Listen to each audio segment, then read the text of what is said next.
World cancer day ప్రతి సంవత్సరం ఫిబ్రవరి 4న జరపడం జరుగుతుంది. ఆ ఉద్దేశం main criteria or aim of world cancer day celebration is to create awareness cancer తొలి దశలో కనుక్కోవడానికి, క్యాన్సర్ని ఎలా ప్రివెంట్ చేయొచ్చు తెలియజేయడానికి, డయాగ్నోసిస్ తర్వాత క్యాన్సర్ ట్రీట్మెంట్ ఇటీవల మంచి పరికరాలతో మంచి వైద్యంతో క్యూర్ చేయొచ్చు అనే ధైర్యం చెప్పడానికి ఈ క్యాన్సర్ అవేర్నెస్ క్రియేట్ చేయడం, క్యాన్సర్ అవేర్నెస్ ప్రోగ్రామ్ చేయడం జరుగుతుంది. ఈరోజు అపోలో క్యాన్సర్ హాస్పిటల్లో మేము ఒక విక్టరీ బెల్ అని లాంచ్ చేశాము.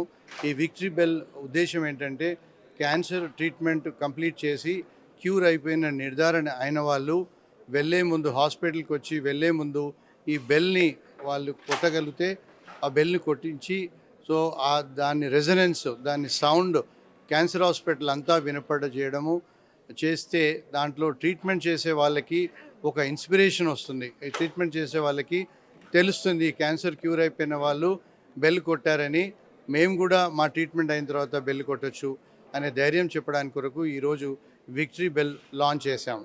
This is to inspire the cancer patients on treatment. Thank you very much. Sir, ఇంకోవైపు మొన్న నిర్మలా సీతారామన్ బడ్జెట్లో కూడా ప్రత్యేకంగా సర్వైకల్ క్యాన్సర్ గురించి చెప్పింది. నిన్న పూనం పాండే కూడా దాని గురించి చనిపోయిన వార్తలు వచ్చాయి. సో క్యాన్సర్ సర్విక్స్ మన భారతదేశంలో చాలా కామన్గా చూస్తుంటాము. దానికి ఒక వ్యాక్సిన్ అవైలబుల్ ఉంది. పెళ్ళి కాకముందు ఈ చిన్న అమ్మాయిలు పెళ్ళి కాకముందు ఈ వ్యాక్సిన్ తీసుకోగలిగితే 99% మనం క్యాన్సర్ సర్విక్స్ రాకుండా ప్రివెంట్ చేయగలుగుతాం. సో ఈ వ్యాక్సినేషన్ ఎప్పటి నుంచో అవైలబుల్ ఉంది. కాకపోతే అది కాస్ట్లీ, అంటే 10,000 రూపాయలు ఒక్కొక్క ఇంజెక్షను 2 సార్లు కానీ 3 సార్లు కానీ తీసుకోవాల్సి వస్తుంది. అది ఈ సెంట్రల్ గవర్నమెంట్ వాళ్ళు ఈ బడ్జెట్లో ఫ్రీగా వ్యాక్సినేషన్ చేస్తామని అనౌన్స్ చేశారు. ఇది చాలా ఎంకరేజింగ్గా ఉంది. మేము ఎప్పటి నుంచో వాళ్ళని రిక్వెస్ట్ చేస్తున్నాము, ప్రతి గవర్నమెంట్ని. వాళ్ళు ఇది చేయడం చాలా మంచిది. ఏ గృహిణికి, ఏ అమ్మాయికి కూడా ముందు ఈ క్యాన్సర్ ట్రీట్మెంట్ ఈ వ్యాక్సిన్ తీసుకుంటే క్యాన్సర్ రాకుండా పూర్తిగా మనం నిర్మూలించవచ్చు.